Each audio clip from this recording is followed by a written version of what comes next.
Vanurotimam Evam Saraswati Vyatsam Nito Jaya Mudiraya Nasta Prayeshu Patreshu Nityam Bhagavata Sevaya Bhagavati Uttamasloki Bhakti Bhavati Naistaki Om Namo Bhagavate Vasudevaya Om Namo Bhagavate Vasudevaya.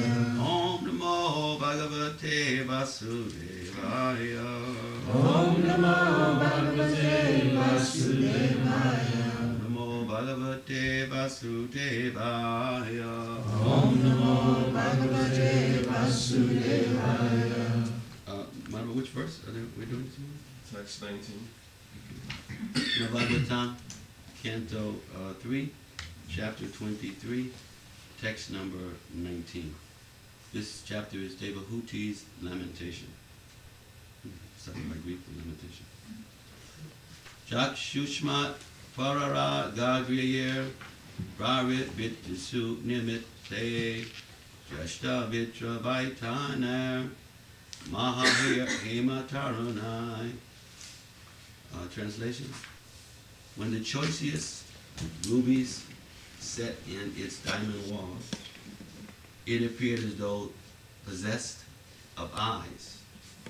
It was furnished with wonderful canopies and greatly valuable gates of gold. This is what we're talking about here. Go back a couple of verses. The castle is talking about the castle. The castle was fully equipped with the necessary paraphernalia. It was pleasing in all seasons. It was decorated all around with flags, festoons, artistic work of variegated colors. It was further embellished with wreaths of charming flowers that attracted sweetly humming bees. The palace looked charming with bed, couches, fans, and seats, all separately arranged in 7 stories. The plain was very beautiful, with its coral threshold at the entrance and its doors bedecked with diamonds. Gold pinnacles crowned its domes of sapphire. With the choices, purport for 19. Artistic jewelry and decorations giving the appearance of eyes are not imaginary. Even in recent times, the Mongol emperors constructed their palaces with decorations of jeweled birds with eyes made of valuable stones. The stones have been taken away by the authorities, but the decorations are still present in some of the castles constructed by the Mongol emperors in New Delhi. The royal palaces were built with jewels and rare stones resembling eyes. And thus at night they would give off reflective light without need of lamps. So, sometimes we are shocked to see the degree of opulence that was possessed by agents in the time of ancient Vedic culture. And we see so many things happening now in the material world where people are trying very hard to find ways to enjoy and to experience something, some pleasures. Everybody's looking for some type of ruchi. And the sign that people are less satisfied is the fact that people have to find more and more ways externally to try to find some satisfaction. So we see all the different combinations and permutations of activities, extracurricular things. But people are literally trying to kind of enjoy themselves to death. Like in the time of the gladiators. Right? There was so much intense enjoyment based on cruelty, based on harshness, based on death, or challenges of death.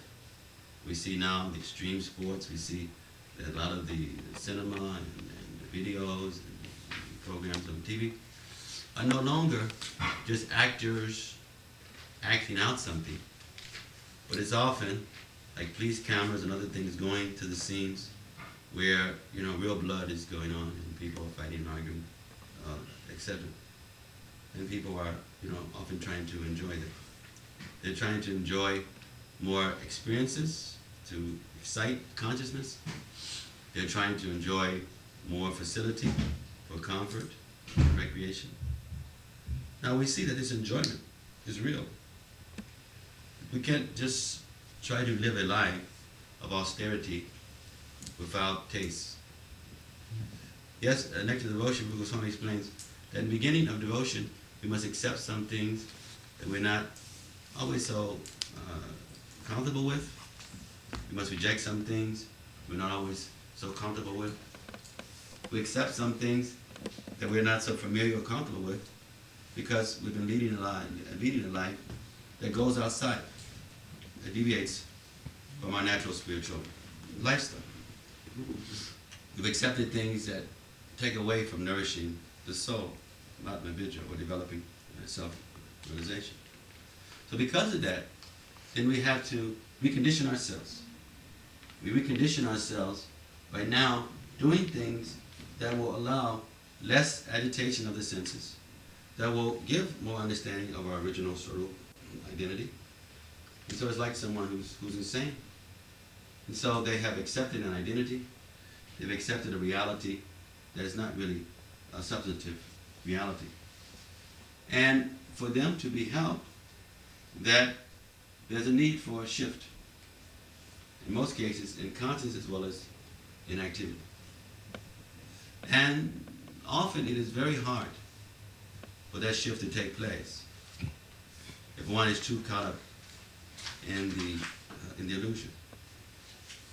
Sometimes one is so much in the illusion that they're thinking that it's a reality, and the way for them to be helped is someone who is not as illusion or not illusion at all, to enter into their environment and to help them to try to see differently.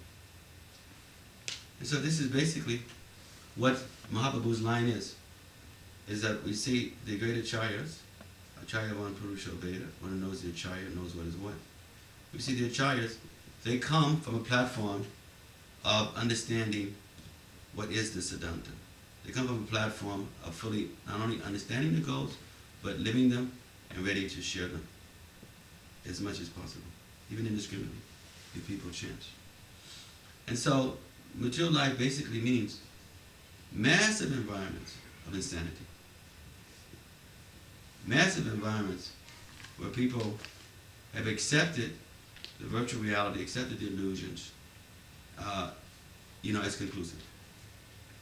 And because of such, it becomes extremely difficult unless somehow they're able to be exposed to alternatives.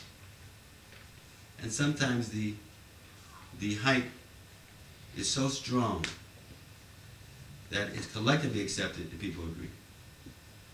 But it's not to give this story of one king who had an advisor, a Brahmin advisor, named Bhagavan Das. And so Bhagavan Das was what a real Brahmin. A Brahmin is supposed to be selfless, is supposed to not to be dependent on anyone, anything other than Krishna, and ready just to preach. A real Brahmin doesn't take job, doesn't get employed. A real Brahmin doesn't involve in any partisan considerations. It's in the welfare of everyone, etc. And so they are carriers of the Shastra. They speak it, they live it. The examples radiate. And so Bhagavan Das, he was like this. Concerned about giving advice to the Kshatriya, the king, concerned about the Praja, the citizens, being able to benefit, and to live his life, instruct the king in such a way that the whole kingdom would prosper, and the Devas would give lots of blessings. So Bhagavan Das had an issue, or there's an issue on him. And the issue was that he was surrounded with cheaters, other ministers, aides of the king. They were big cheaters. So what happened is that Bhagavan Das was interfering with their ability to make the amount of money that they would have liked to, because they had to constantly try to get around him. So one day they decided that they didn't want to tolerate such anymore, and the best thing to do was to get rid of him so that they could take more advantage of controlling the king and be able to get their bounty, their wealth, without any interferences or less paranoia and fears. So they plotted Well, that was a conspiracy. And so the conspiracy basically was that they wanted to convince the king that Bhagavan Das had died. So it says in this verse there was fallacious, I mean everything was very opulent. And they were enjoying like anything. The king was very magnanimous and was distributing like anything, especially to those who were dear to him. But they wanted more. Even though they were so connected in the palace, and there was enough for everybody, and enough to facilitate the citizens. But they wanted to take what they had and to capitalize more from what should go to the citizens for themselves. So, Bhagavan Das then found that he could not get into the palace. They told the guards, don't ever let him come back here. So the ministers told the king that Bhagavan, after a while, the king didn't see Bhagavan Das, and he was inquiring where, because Bhagavan Das is one of his very special advisors, very honest Brahmin who can depend on. And the other ministers, they told him, oh, your excellency, didn't you hear? Bhagavan Das has died. And the king was, he was bewildered. Because as a Kshatriya, he was very concerned about distributing properly, honoring those who were righteous, chastising those who were deviant, setting good example so his kingdom would go in such a way that people would aspire for honoring Dharma and accepting Sanatana Dharma. So he felt somewhat disturbed that here a great servant of his had this calamity. But then he thought, how could he be so close and the king had not fallen down about it? So the king then called for the doctor, because supposedly he had a heart attack in the palace and he had died. And so the doctor had also was part of the conspiracy. Mm. So the doctor, and this happens a lot, it's where there's scarcity, and in some governments. That's why sometimes in the third world, when there's coup d'etat, they try to kill everybody off, all the top people, because they realize they're so connected and they're sharing. And this is why there's more chance for coup d'etat, because they know that the people who are in charge have a lot of freedoms. They honor, those who are in their ethnic group or in their family or part of their, their vision. And so it creates then a lot of antagonism. It creates a lot of, not only at the hospital, yes. The back, looking for him. Yesterday I was asking, where is Lita? Somebody said, well, we've been calling, but we don't know if we haven't reached her. Yeah, and I said, oh, you can't reach her because she's out partying. And a miracle. As we know, she had a collapsed lung. Went in for possible, you can sit over here, signature, and went for a possible operation. And then the doctors felt she didn't need an operation. She, with her prayers and Shakti, and devotees' prayers, yes. Didn't have to go into that area of operation. She's healing herself. Mercy of Krishna. So, the king asked then the doctor if this was true. And the doctor said, oh yes, Your Excellency, Bhagavan Das had this tremendous heart attack. We worked hard to try to save him, but we were not able to. And so the king was partly convinced. But after hearing from all the ministers and not seeing him around, and he considered that it was true.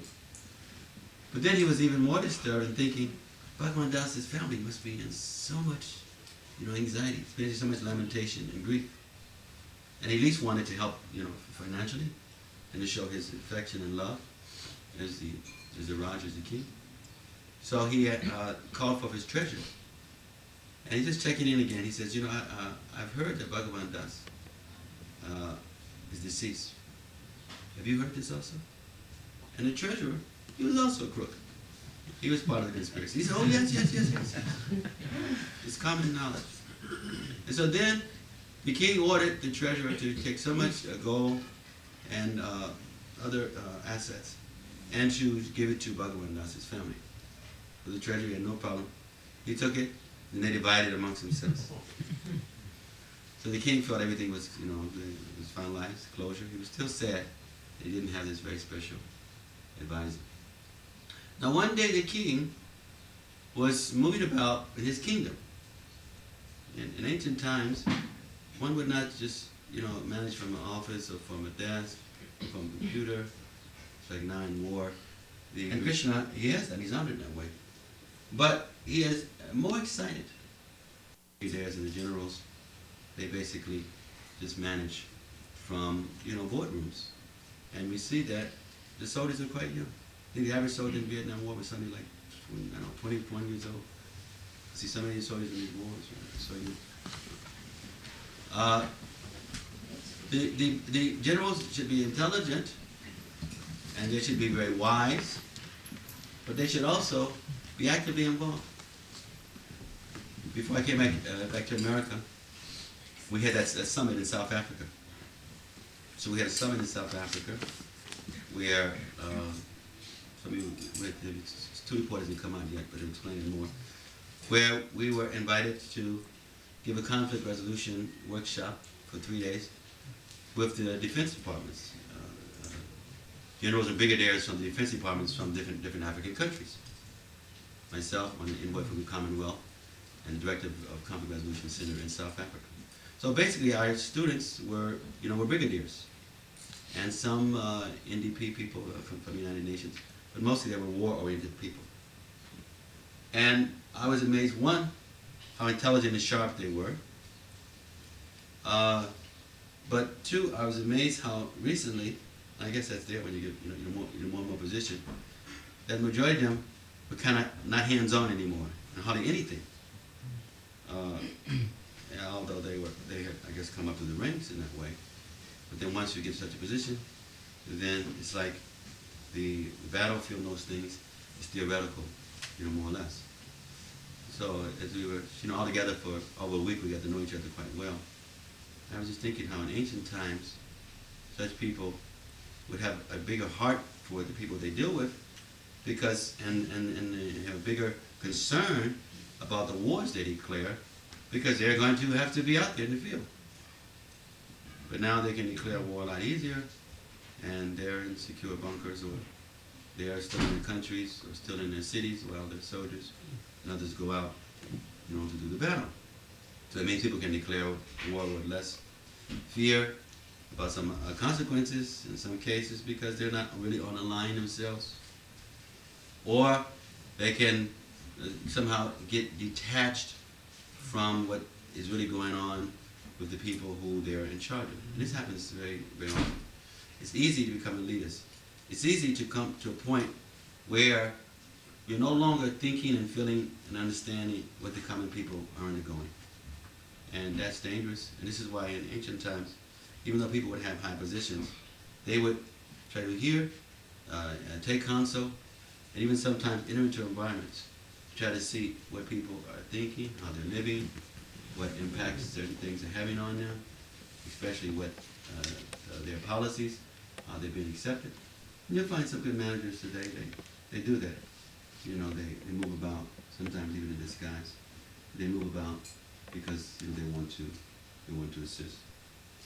When you think in one sense, Krishna even does this himself.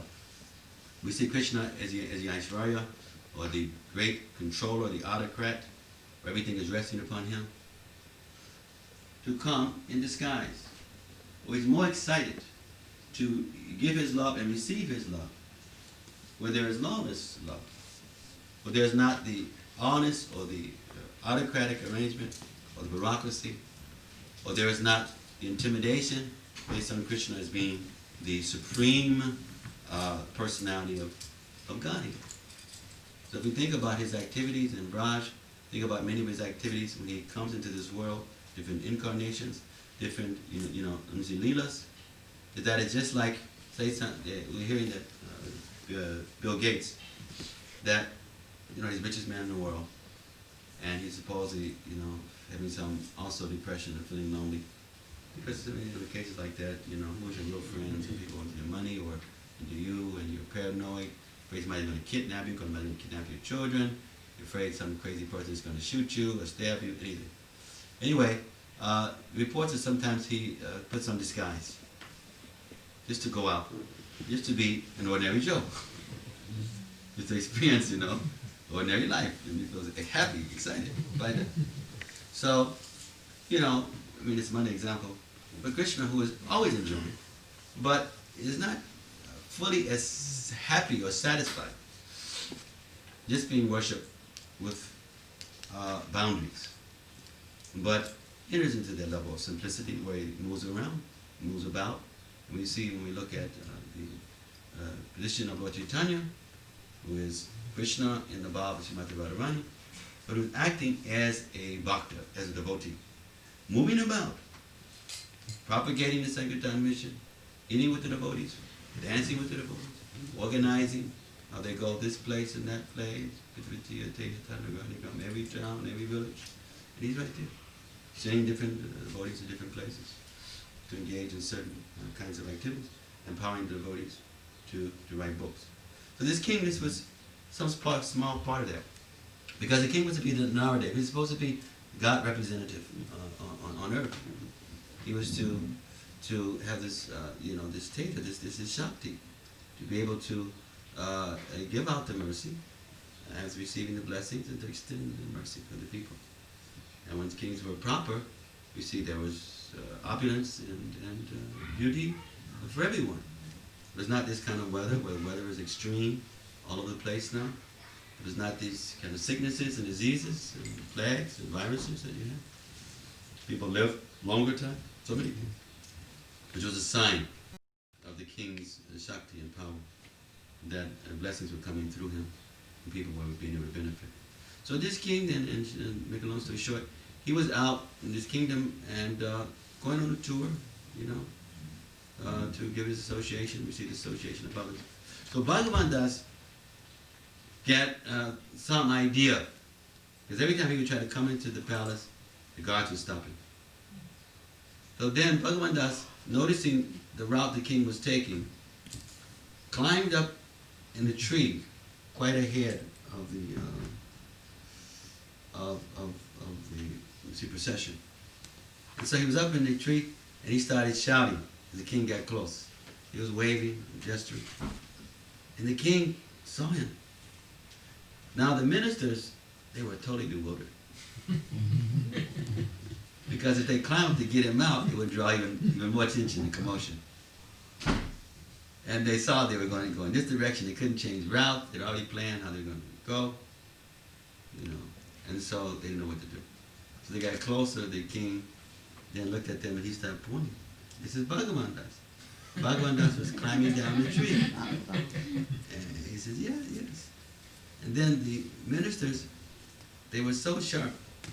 They just looked over at each other and they in unison said, "Oh, Your Excellency, don't touch him. That's not Bhagavan Das. That's Bhagavan Das's ghost." And the king then jumped away. "Oh, you'll save me." Afraid he would be possessed by the ghost. And then he kept on going. So the purport of the story is that sometimes there can be so much collective agreement, to support the illusions. There can be so much involvement where people are living the big lie, or they're accepting deviation as standard, or there can be so many things that people are benefiting, materially from agreeing to play in, to deviation, lack of integrity, etc., that it can become the standard way of operation. We see this happening in societies, we see it in countries, in institutions.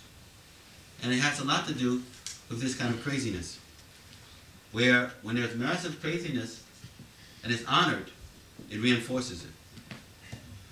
When fads, role models are so deviant but prominent, then people begin to acclimate and begin to accept. And because so many people are doing, it's considered that it's okay. So the material world is a place where there's no way the opulence that was in the palace that we're hearing about, that Devahudi Karamuni were connected with. There was none of the kind of rituals and austerity that was geared toward accessing greater truth, satisfying the devas, pleasing the acharyas. There was such a weakness in the sambandha or relationships because they were so much based on delusion. Well, now we see that there is the active, virtual reality, where it becomes harder and harder sometimes to understand what is real, because the illusions have become so sophisticated that now sometimes one can't really know. Unless they know who put it together, who's behind it, except to see whether it is authentic or whether it's something that looks almost like the real deal. So the Asuras, they were expert in this. They want to get as many people as possible to remain in a state of craziness. But get as many people as possible to accept, not only to engage in deviations, but to accept deviations as orthodox, or to accept the deviations as the normative scheme of things. See, it's one thing to commit sin, know you're sinful, have some regret, maybe even undergo some prayaschitta, some levels of restoring oneself, and you realize you're falling or you made a mistake. Then one can always keep trying to work toward higher goals. But worse is when sin has become internalized or incorporated to the level where the sinful thing is aspired for and the sinful thing is accepted as the normal way of how to function. And this is kind of what gradually happens more and more in Kali Yuga, is that people not only are sinful, but they're sinful and they accept it as authorized. Because of that, it becomes harder for preaching, and if one isn't careful, then even those who are on the spiritual path will gradually get distracted and begin to accept deviation as okay. We begin to accept, forms and regulations is not really that important. They begin to accept getting too much having material life as a priority, rather than being a spiritualist who happens to have this kind of job, this kind of profession, and you are involved in that, but you're involved in that from a secondary platform, not take it as primary. Bhakti Vinod explains this as in the Viddhis, the rules, there's the mukhya and there's the guna, or there's the secondary versus the primary. Or he explains also the difference between, it's called Artha Prada and Paramartha Prada. That Artha Prada are some things that are distinctly secondary, even though they may be even connected with religious communities, etc., even though they may be even associated with Shastra. They're things mainly dealing with the material world, dealing with history, economics, sociology. Those things are to be revisited to see their relevancy and how they are necessary for the time and place. Or those things are to be examined to see to what degree they support the primary. Easy way to understand that is that, yes, we do have the constant duty to examine to see how Krishna's love is coming through. Bhakti is about ultimate, it's about the heart, it's about love. But love is not a sentimental thing, tremendous science. So bhakti is really to see how much we are opening up to receive the love, how much we are becoming candidates of that because of a proper adhikar. So sometimes there must be something must be changed in order not to change. I mean, some things we must change the secondary so that the primary is not changed. Some things are primary and never should be changed. They're essential by our identity as Vaishnavas. And some things, as we see, if they're not changed, then it will check the flow of love and the bhakti of coming through. Baba explains that in doing that, it is not easy. It takes realization. But the demons were like, even the spiritualists, to become confused about primary and secondary, or even worse, to come to a point where they just accept the sin as the orthodoxy, is the way to function. Hare